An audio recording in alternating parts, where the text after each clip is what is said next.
उनके लिए वो कैप्स इतने रीइंफोर्सिंग हैं, तो आप उन कैप्स को एज अ रीइंफोर्सर यूज कर सकते हो। और दूसरी चीज है, बहुत सारे बच्चे हैं जो अपनी फेवरेट एक्टिविटी, अपना फेवरेट टॉय, अब जैसे उसके लिए फेवरेट कैप्स हैं, तो वो वापस नहीं करते हैं। तो आप इस टाइम पे आप काउंटिंग या ऐसी चीज इंट्रोड्यूस कर सकते हैं, और बहुत कम देर के लिए करिएगा। जैसे मान लीजिए आपने कोई एक्टिविटी दी है, वो कैप मैम मैंने ये आप कैप। कई बार करवाया काउंटिंग वाला, मतलब वो हाँ 10 टाइम्स करके फिर तुम्हें मिलेगा, इस एक्टिविटी हाँ के बाद मिलेगा। बट हाँ वो मतलब थोड़ा सा ब्रेक होते ही हर बार हम वो 10 काउंट करके दे रहे हैं, तो कोई भी एक्टिविटी करवा रहे हैं हर बार इतनी बार काउंट करवा के देंगे तो मैम फिर काम होता ही नहीं कुछ इतना। लेकिन हर वो बार कोई आपको धीरे ब्रेक धीरे होता है काउंटिंग फिर उसी बढ़ाते पे आ जाना जाता है। है। काउंटिंग धीरे धीरे बढ़ाते जाना है, 10 तक ही नहीं रखना है, धीरे धीरे उसको इंक्रीज करते जाना है। कि अभी 10 काउंटिंग में आपको कैप्स मिल गई हैं, फिर 20 में मिल गई हैं, फिर 1 मिनट में मिलेंगी, और फिर 5 मिनट में मिलेंगी। तो आपको धीरे धीरे ये काउंटिंग बढ़ाते भी रहना है, सिर्फ 10 काउंट तक ही नहीं रखना है, धीरे धीरे वो टाइम गैप बढ़ाते रहना है। जी श्रुति मैम, आप क्या कह रहे हैं?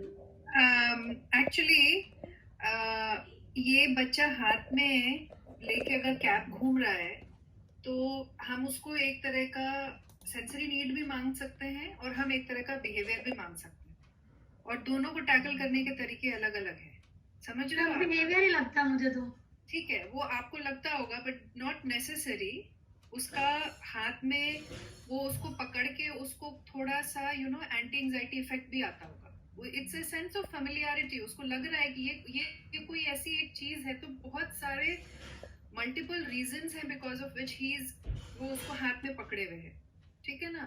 और हम अगर चाहें, अगर आपने आज के डेट में ये डिसाइड किया है, मान लो आप बहुत दिन से भी कोशिश कर रहे हो, पर जिस दिन से भी आपने ये कोशिश की, क्या आपने उसको विजिबली किसी किसी तरीके से बिल्कुल ये समझाया कि ये जो आप हाथ में, पहले तो आपको आइडेंटिफाई करने की जरूरत है कि ये इस बच्चे का सेंसरी नीड है, या उसको इससे कंफर्ट मिल रहा है, या ये सिंपली इसका बिहेवियर है। और जो भी है, वो जो भी है वो उस बच्चे के लिए जस्टिफाइड है, उसकी वो नीड है, वो आपको समझना पड़ेगा। अगर वो बिहेवियर भी दिखा रहा है तो वो बिहेवियर भी उसका किसी ना किसी फंक्शन को फुलफिल कर रहा है, किसी न किसी तरीके से वो उस बच्चे को कंफर्ट दे रहा है। समझ रहे हो? तो जितना पॉसिबल हो सके आपको ये सबसे पहले आइडेंटिफाई, उसके ओटी से पहले डिस्कस कीजिए कि ये हाथ में जो हर वक्त पकड़े हुए, अगर हाथ को अपने क्लेंच किए हुए है, तो क्या वो कोई टेक्टाइल स्टिमुलस ले रहा है, क्या वो प्रेशर का स्टिमुलस ले रहा है, उसका कोई ऑल्टरनेटिव क्या हम उसको देख सकते हैं? ओटी के थ्रू तो आपको एड्रेस करना ही पड़ेगा। अगर आपने अभी तक नहीं किया है तो उनको बता के ये बात डिस्कस उनके साथ भी कीजिए कि ये जो पर्टिकुलर काम ये कर रहा है, does he feel that it is an OT issue? First thing. Second thing, if you feel that it is a behaviour, तो भी, या अगर उसको उससे कंफर्ट मिल रहा है तो भी, अगर आपके हिसाब से वो उसके लर्निंग में इंटरफेयर कर रहा है, जो कि आप कह रहे हो कि हाँ वो कर रहा है, he is constantly, if he is playing with a bottle cap, तो वो ऑब्वियस है कि दूसरी चीजों पर ध्यान नहीं दे पा रहा होगा। करेक्ट? तो आज के डेट में अगर हम काउंट स्टार्ट करते हैं, काउंट ऑफ 5 या काउंट ऑफ 10 या 20 व्हाटएवर, तो मुझे ऐसा नहीं लगता कि उसके ऊपर बहुत ज्यादा फर्क पड़ेगा कि ये मम्मा ने सडनली क्यों काउंट करना शुरू कर दिया, कि मैं अब मतलब मैं what am I suppose to do, ये चीज मेरे हाथ में इतने दिनों से थी, क्यों हटाऊं मैं? उसको क्या समझ आ रहा है? उसके दिमाग में तो कोई सेंस नहीं है। आपको लग रहा है कि ये गलत है, पर उसे क्यों लगेगा कि ये गलत है? उसे तो कुछ समझ नहीं आ रहा। करेक्ट? तो कुछ भी बिहेवियर करेक्ट करने से पहले या कुछ भी ऐसी चीज सडनली चेंज करने से पहले आपको उसको एडिक्वेटली प्रिपरेशन देनी चाहिए, उसको एडिक्वेटली आपको बता के रखना चाहिए कि ये जो आपके हाथ में चीज है, मतलब you can play with other things also. Maybe you can tell him a small story, या maybe you can give him a visual जिसमें वो जो बॉटल कैप उसने हाथ में ली हुई है उसके आगे आपने एक क्रॉस लगा दिया, या maybe आपने उसको कोई एक ऐसी स्टोरी सुना दी कि आप इससे नहीं, इसकी बजाय आप इसको हाथ में रखो या इससे खेलो, जो कि एक अप्रोप्रिएट चीज है जिसको वो हाथ में रख सकता है। मे बी कोई रैटल हो गया, या मे बी कोई भी ऐसी चीज जिससे आपको लगता है कि ठीक है, आप इमीडिएटली चाहोगे कि वो छोड़ दे और उससे रिलेटेड अपना सारा कंफर्ट हटा दे, तो वो नहीं होगा। करेक्ट? ठीक है?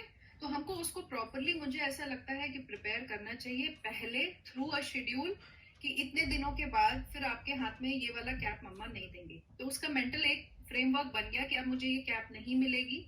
फिर आपको उसको एक ऑल्टरनेटिव भी देना पड़ेगा अगर वो उसकी सेंसरी नीड है तो, क्योंकि आप सडनली नहीं हटा सकते. Then we can go to a count also, that okay count of 10. Now you can, maybe आप शुरू में उसको काउंट ऑफ 100 दो, या और काउंटिंग उसको नहीं भी समझ आ रही है तो आपको उसको एक विजिबल कार्ड भी आंख के सामने रखो कि क्या इस हाथ में नहीं लेना है, राइट? क्योंकि उसको, और आपको उसको एक्सप्लेन करना पड़ेगा, बहुत क्लियरली एक्सप्लेन करना पड़ेगा विजिबल चीजों से, क्लियर कट चीजों से कि ये हम नहीं लेंगे, या इस दिन के बाद कैलेंडर में मार्क करना पड़ेगा कि ये वाली चीज हम नहीं लेंगे. तभी कहीं से उसके दिमाग में ये बात पेनिट्रेट करेगी कि अब मुझे ये नहीं लेना है. प्लस हम उसको काउंट भी देंगे, right? Maybe you can try doing this, and then also you will have to be prepared for failures. कभी भी ऐसा होगा कि कई बार इतने सीवियर वो टैंट्रम करेगा तो आपको प्रिपेयर्ड रहना पड़ेगा कि वो कभी ना कभी मुझे बॉटल कैप उसे देनी पड़ेगी. और जैसा मोनिका मैम ने कहा, maybe we can use it as a reinforcer कि ठीक है ये वाली एक्टिविटी कर लो, first do this and then I give you a bottle cap, and that too for 10 counts, फिर मैं ले लूंगी. पर आपको एडिक्वेट प्रिपरेशन के लिए वो वाली चीज उसके हाथ से हटानी पड़ेगी, count method, and then you will also have to talk to his OT कि हम इसका रिप्लेसमेंट या ये वाला जो सेंसरी नीड है उसको हम कैसे फुलफिल करें. एंड मुझे लगता है एक बार उसको अच्छे से ऑब्जर्व भी करना पड़ेगा कि क्या मतलब वो क्या रीजन है.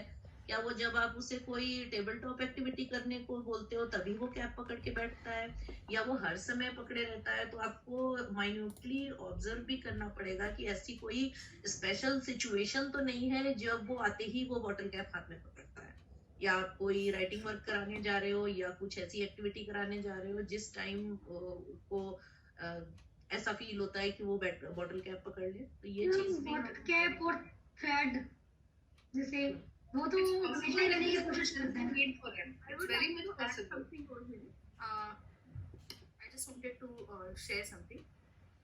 जैसे आप कह रहे हो कि ये जो बॉटल कैप हाथ में लेना, ये कभी कभी नहीं, बहुत बार ऐसे देखा जाता है कि सेंसरी नीड्स जो भी होते हैं वो अपने आप ही बिहेवियर में चेंज हो जाते हैं, क्योंकि एक कोई फिक्स चीज से उनका लगाव होने लगता है जो उनके लिए स्टैटिक है, वो बदलती नहीं है.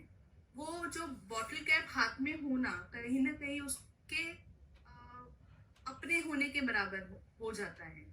ठीक है, तो जब आप ये पेप वाला जो आप कर रहे हो फॉरेन पेरेंट एम्पावरमेंट, सबसे पहले यहाँ पे आपको यही सीखना है कि कोई चीज से जितना उसका कनेक्शन है उससे ज्यादा कनेक्शन आपसे बने. ठीक है, you have to be more reinforcing, more entertaining, and more connected with your child, so that that connection with some particular object.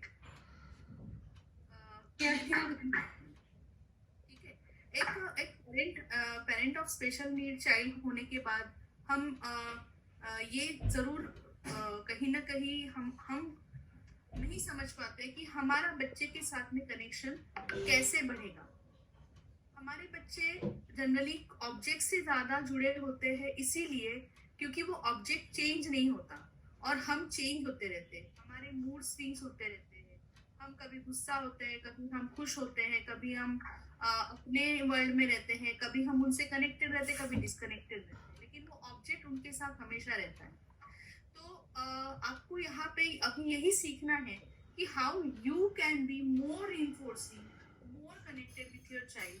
और मुझे लगता है ये जब आप सीखोगे तो बाकी सारी चीजें अपने आप ही, क्योंकि जहाँ पे बच्चे को एक स्टैटिक चीज से जब प्यार होता है तो कहीं ना कहीं वो जाके बाकी वर्बल चीजों से नहीं समझ पाता.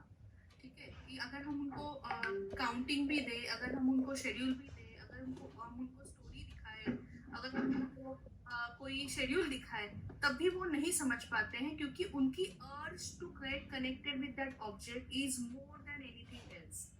तो मुझे लगता है, आई एम वेरी कॉन्फिडेंट कि आप जब एक्टिविटीज के थ्रू कैसे कनेक्ट होना है, इन जनरल आपको कैसे रीइंफोर्सिंग होना है, ये जब सीखोगे, ऑब्वियसली आप कितने ही होंगे, लेकिन फिर भी एक आपको ये प्रोग्राम के बाद और एक ज्यादा एक व्यू पॉइंट मिलेगा, एक आपका नजरिया कहीं ना कहीं बदलेगा.